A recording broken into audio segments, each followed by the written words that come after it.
పాకిస్తాన్‌కి సంబంధించి అతి పెద్దదైనటువంటి తెలివితేటలు ప్రదర్శిస్తుంది. మనం దాన్ని ఏమంటామంటే ఆహ్, వెలయాలి జానతనం అంటారు.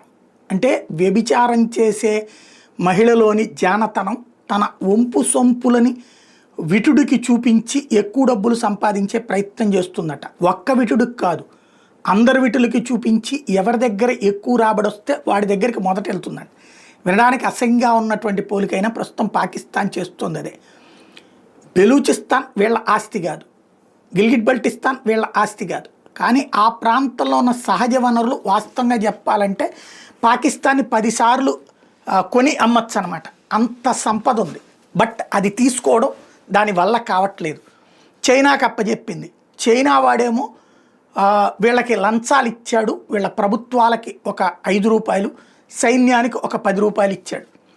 బట్ బెలూచ్ రెబల్స్ వెళ్ళి దాని మీద పద్దాకా దాడులు చేస్తున్నాడు. చైనా ఎంతవరకు తీసుకున్న దాంతో సరిపుచ్చుకుని ఆగుతోంది. ఏం చేయాలో అర్థం కావట్లేదు.